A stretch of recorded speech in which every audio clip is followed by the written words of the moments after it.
Hi everyone, Jason here from spiritualbabies.net. We are on chapter 11 this week of Hosea. That means it's show 12. Leading us through this book is Rabbi Neely from Florida. Welcome this morning, Rabbi Neely. Thank you, Jason. Good to be here. There's a little bit of confusion this end today because the daylight savings thing is in there. Yes. Talking about a way of keeping people down. Some states in America don't have that, right? Very few. I mean, almost all of them. I think 48 states do. Wow. I remember being told as a kid it was supposed to help the farmers, but it's a lie. That's just a big lie. So we are going to crack on with chapter 11, verse 1. One that many of our Christian viewers probably are aware of, especially in the beginning.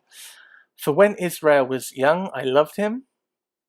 From Egypt I called my son. And that "and from Egypt I called my son" is actually paraphrased in the New Testament, and it's a proof text, if you like, or a prophecy of the birth of Jesus as a Messiah in the New Testament. It says something interesting, even though it starts off when Israel was young. That bit's not used, but the rest is. We won't go into that today. That's not that kind of show, but it's interesting to know. So obviously the classical understanding of this verse is the idea of God trying to go back to the first point where he made the connection with Israel as a nation as opposed to Abraham and a family, which happened in Egypt when people called out and God delivered them, brought them out of Egypt, showed them his love, and indeed called Israel his son, his firstborn, and was pointing out this was why he was going to extraordinary lengths to remove them from Egyptian slavery.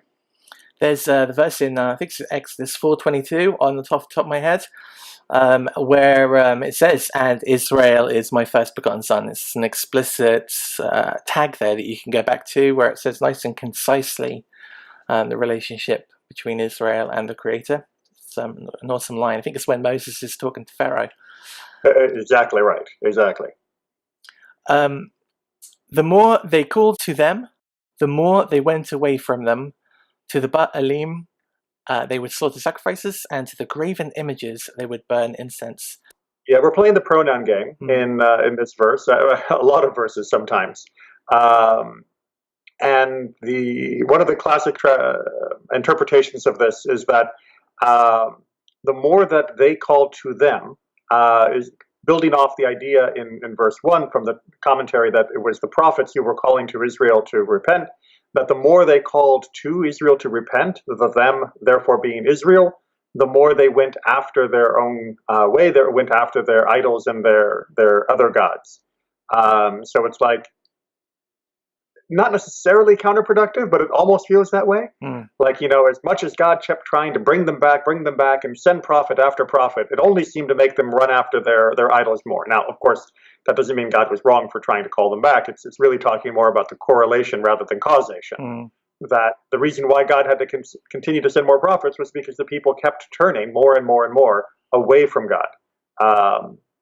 And so that is unfortunately the way they went. Now, there's another way to read verse 2, to read the them as being the idols that they were calling to. That God called to us, that God called to us in the first verse. That's the very end of verse 1, right? Karati livni, right? I called to Israel, to my son. I called to my son to Israel as my son. And then verse 2 is, but they called to them, right? Karu lahem. But they called to them, meaning, but they were calling to their idols. So you can also read that as a poetic flip, where I called to my firstborn to Israel, they called to idols, and look what happened. Okay. The third verse here, but I sent to train Ephraim. He took them on his arms, but they did not know that I healed them. So that, again, is quite a tricky line. It's full of, it's easy to read. It just doesn't make a lot of sense given the first two. Sent to train, is that to build Israel into somebody that would understand what I wanted? And then who is the he? Who is the them?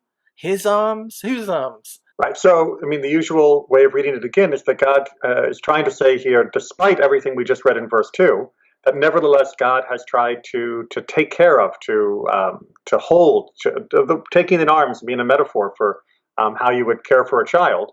That God has done everything He could to privilege Ephraim, giving them this wonderful land, giving them the bounty and the produce, and all that God has done, they seem to be oblivious to. Right? They do not seem to either be aware of it, although the Hebrew word yodea that's used here, they don't know, can also just mean that they didn't understand it. That it just they never fully comprehended what was happening around them. I drew them with cords of a man, with bands of love, and I was to them like those who lift the yoke on their bridles, and I extended to him the ability to bear. It's starting at the beginning. Cords of a man. Is this to do with some sort of bondage? Like if you were, that sounds bad, doesn't it? I mean, yeah, that sounds like really wrong. Like a kind of a servant or a slave. So the contrast that I was reading on this term was the idea that there's a difference between the bonds or the cords that were used when drawing an animal and those that were used when a man was hauling a load. So if you're going to hook up a donkey to a cart, or if you're going to hook up a cow to a plow, then you use much rougher, heavier, and more abrasive cords. But if you are doing the same kind of work with a man, if you're attaching a backpack to a person to carry something, then you use much lighter, softer, nicer ropes, because, we don't want to be as rough with human beings. And the idea here being that God pulled us towards Him with something that was very gentle, with cords of love, right? That's Torah. Those are the mitzvot, right? This is what God was giving us. And anytime you see the phrase yoke, that's almost always going to be the metaphor that's there, is the yoke of the commandments. And God did all of this, and yet we seem to have been confused about what was being given to us and how we should respond. That makes much more sense. And we've spoken before about how you would make the yoke of animals easier for the animal to bear by padding it and lifting it and making the angle a bit more comfortable for the animal. And I think that's what they're talking about at the end of that verse. Yes, but you're right. The wording is definitely awkward in English and in Hebrew. Mm. And it's because of context, right? And poetry's like that. And yes, in context, as you were going to say, because there are metaphors and imagery that immediately resonates with someone who lives with animals all their life. That just, they don't do it for us. And even those who live with modern animals in the modern world, they handle them differently. We don't have the same techniques of animal husbandry, of exactly how the bridles work or exactly how the yokes work and all of that, because technology has advanced for 3,000 years. He shall not return to the land of Egypt, but Assyria is his king, for they have refused to repent. That speaks for itself, but Assyria has been the kind of, I won't say moral compass, but it's certainly the want for Ephraim through the course of this book. They've been looking to Assyria rather than to their own creator as a fix for their issues. Right. And there's actually two different ways to read this verse. The way you read it, I think, I believe, is the preferred reading, which is to say, kind of like, even though they're not returning to Egypt, which is where I drew them out, instead they're looking somewhere else for their support. But you can also read this as being doubled, with the first word being lo. You can read that as its own independent phrase. But no, look, despite everything I did, now look at this. They go back to Egypt. They look to Syria. You can see it as being both directions, that the people have forsaken God, looking for alliances with Egypt and alliances for Assyria. And the sword shall rest in his cities, and it shall destroy his branches, and it shall consume because of their counsels. When they're talking about his cities, I assume they're still talking about Ephraim's cities? Yes. So now we're talking about the following destruction that comes from their continued stubborn betrayal. And branches being their family kind of unit, and right, branches and limbs of a tree are always used as metaphor of the growth, the future, the progress, your family, your potential for being continually renewed as a people. Mm. And it's used again in other places in a very positive way of saying there will be a branch, there will be an offshoot, there will be a sprout of flourishing, to give a symbol of hope. And here, hope is being taken away.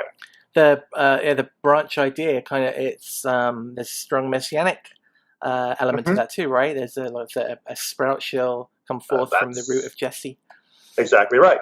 And my people waver whether to return to me and to the matter concerning which they call them. Together they do not. That's tough. Is it just me? Together they do not uphold it. I've read it, but my brain can't comprehend the sentence. I don't know why. It's weird. Let me just take a moment. And my people waver whether to return to me, and my people are unsure to return to me, and to the matter concerning which they call them being the idols. Together they do not uphold it. No, you're going to have to break that down. No problem. So yeah, this is not one of those perfectly clear ones either. The first half shouldn't be too hard, right? So the people they continue to wonder whether or not they are going to return to God, right? That their betrayal, their returning to God is in doubt. It's suspended. It's like in the balance. That's the word I'm going for. My hands were doing it. My brain couldn't quite come up with the word. It's everything is in the balance of their relationship to God. And to what they are being called to do, which is, of course, as we go way back to our first verse, being called towards God and being called towards, coming up and being good. But together, they, and I'm trying to remember, what was the word you used in your translation for the end? Together they do not uphold it. They do not uphold it. That can work. I've seen generally more translations that go with the word to be that they will not rise, like they will not come up to it. We might even say in English they're not going to be up to it.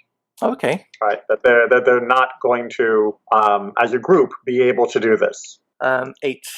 How shall I give you, Ephraim? How deliver you, O Israel?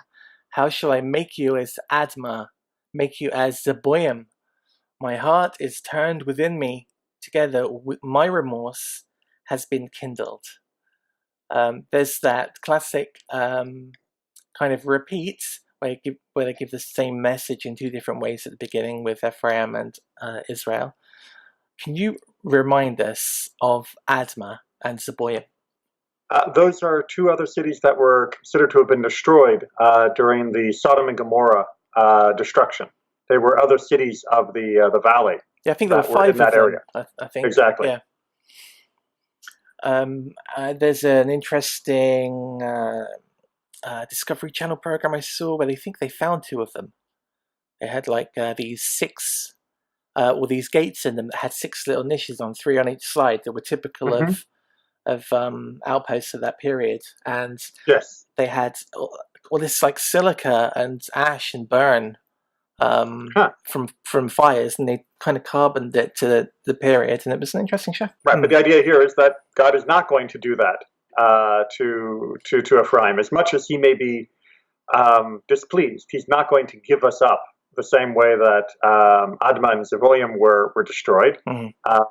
Instead, he will have mercy, and that will prevent a total destruction. And together my remorse has been kindled. One little thing also, just on verse 8, sure, just again to point out something that gets lost in the translation, is that the last part of verse 7, as we mentioned, had this idea of not at all or together, right? It's yachad. And then at the end of verse 8, the last 3 words also begin with the word yachad. There's a parallelism in the language happening here. Sort of like, even though altogether they are not going to do what is right, altogether I am going to show them compassion. Oh, very good. You get a little bit of that in this translation, in that they both start with together. Yeah. But yeah, I know what you mean. I can see it, actually. It doesn't quite jump off the page the way it does in the Hebrew. Yeah, we need some bold in there to to show that there's a link. Verse 9. I will not execute the kindling of my anger. I will not return to destroy Ephraim, for I am a God and not a man. In your midst is the Holy One, and I will not enter a city. I just want to ask you, because again, I am God and not a man is often a phrase which is used in kind of counter-missionary circles to prove that God isn't a man. And I know we discussed this before, and you were saying that that's not explicitly what it means. Well, I mean, so there's obviously God isn't a man. That's clear from any other number of places. But this verse is not talking about the non-physical humanness of God. This is talking about the non-emotional humanness of God. That God is not emotional like a human being is emotional. That God is not going to seek revenge just because he's, in quote, angry, because God doesn't operate on that type of emotional scale. So even though if this were a human king that had been betrayed the way God has been betrayed, you would not be surprised at all if that human king acted in the typical human fashion, which was to pour out their wrath and rage and utterly obliterate those people who had betrayed him. God, not being human, is not going to act that way. I just want to remind people, there'll be a link actually now, a little card that'll come up. Rabbi Neely did this great season of different videos. Was it called Boundless? Oh, the Boundless Judaism, right? And one I thought you were looking for the Understanding God series. Oh, was that not part of the same? I thought that was the first video in that. The first one of the Boundless Judaism was a condensed idea about God, and then I did a whole separate 3-part series that was much more elaborate about understanding God. Great. Okay. Well, that video, that playlist, or a playlist containing those, will be linked on this now, so you can click the little question mark, and those will come up. They're well worth watching. They blew my mind. I remember watching it, and every 20 seconds I was like, oh man, because it was just unwinding so much stuff in my head, which you kind of don't really think about. And it's well worth a listen. Okay, in your midst is the Holy One. Again, a reference to the Creator. And I will not enter a city. But we also know that God placed his name in a city, that being Jerusalem. And he also walked within the camp when Israel was... And he walked within the Garden of Eden. So what does that mean, I will not enter a city? Right. So there's a lot of different interpretations of this, because as you said, that sounds a little weird. If God is with us but doesn't enter a city, what are we talking about here? So one is to read this simply as a continuation of verses 8 and 9, where God in verse 8 is talking about destroying cities, and in verse 9 God is saying he restrains himself, that he is going to show compassion and not enter a city. In parentheses you would add, in order to destroy it.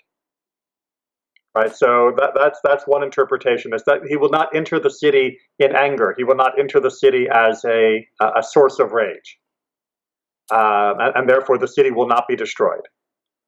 Okay, I get that. So that's option one. That's option number one, right? Option number two is that God is saying he will not enter a different city. That God is with us, but God is not going to make his name rest upon any other city. Jerusalem is it. And this was, of course, a major contention with the north, because the north was separate from the south, and the south was where Jerusalem was. And God is sort of saying here, as much as I'm going to forgive you, I'm not going to come and let my presence rest as a named presence within a city that is established according to idolatry, which is what you guys have been doing.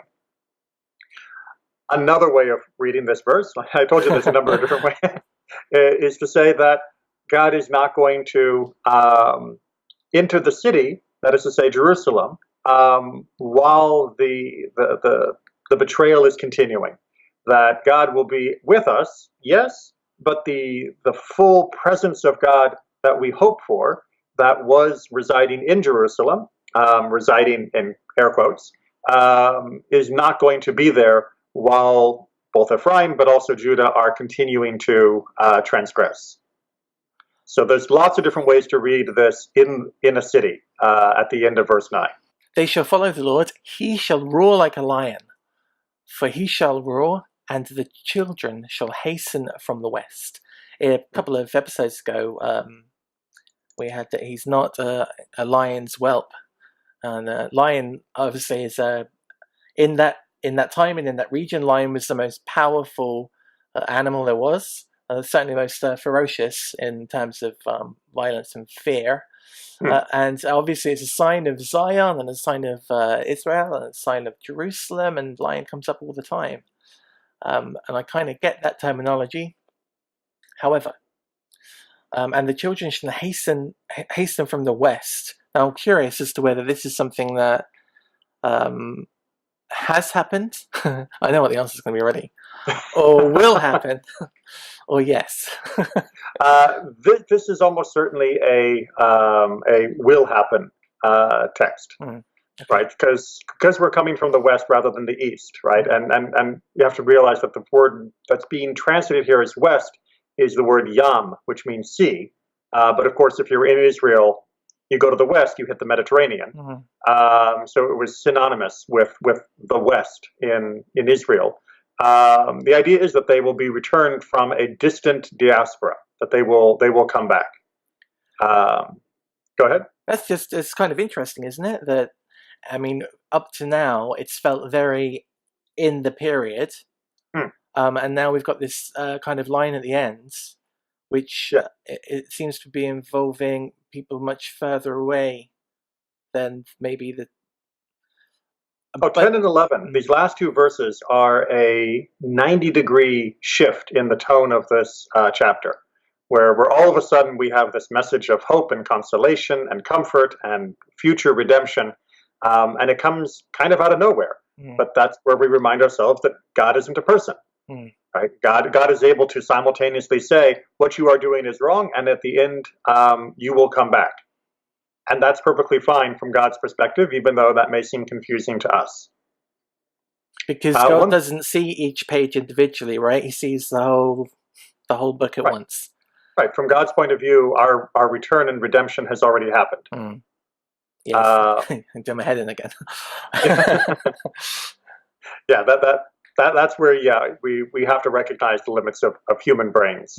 But one thing I do also want to point out, again, I hope I'm not doing too much of Hebrew exposition here, but the phrase that you were translating as hasten, or rather that had been translated as hastened, it doesn't quite capture the full flavor. My apologies to the translator, because the word that's being used here, the root, is the word that means to tremble, or to quake, or to be afraid and startled. So, which I think fits much better with this metaphor of the lion, that this lion will roar and the children will come, but they will come with this sense of awe and trembling. It's actually the same root word as the one that has been appropriated by the ultra-Orthodox Haredim, in English we would say the Quakers, the tremblers. Oh, okay. And that's the root that's being used here for this reaction to the roar of the lion. And my cursory glance at the Hebrew, and because I'm checking because of the English, 11 starts with the same word? Exactly right. Exactly right. There is one translation I saw that had an interesting way, and I think they were playing off verse 11's beginning, which is to translate it as flutter, which is, I think, quite an interesting compromise. Yeah, that's not bad. Because you know, your heart can flutter, and your stomach can get butterflies. Like I can see, how that's a good thing. All right, 11. Anyway, they shall hasten like a bird from Egypt, and like a dove from the land of Assyria, and I will place them in their houses, says the Lord. I have to ask, if they're hastening like a bird from Egypt, and we've already said that they're not going to Egypt, they're going to go from Assyria. Are we talking about a bigger group of people than before, or have I missed something? Yeah, right. Yeah, so here's one of the reasons why, I can't remember exactly which number it was, just a second, why back in verse 5, I said some people read that as being, no, they're not listening to me. Instead, they go to Egypt, and they go looking for help to Assyria. And then verse 11 would fit very nicely with that, as being locally contextualized.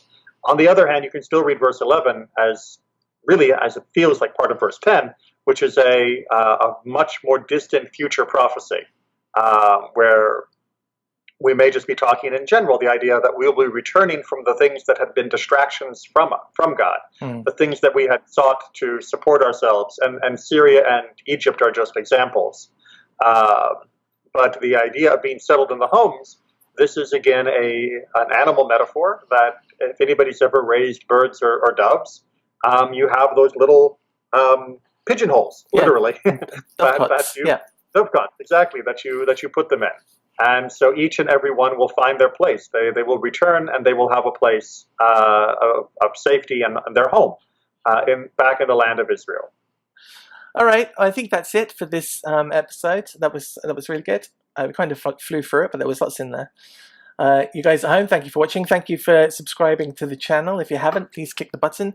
There'll be, if you hang around for literally 14 seconds, there will be links to Rabbi Neely's channel, to a playlist just of Rabbi Neely, to a video that's picked for you based on your previous preferences of what you like to watch. And you can also subscribe to Rabbi Neely's channel so you can get more of his good stuff. Thank you very much, Rabbi Neely, for joining us and helping us with this again. Thank you, Jason. And we'll see you guys next week. Bye-bye. Bye.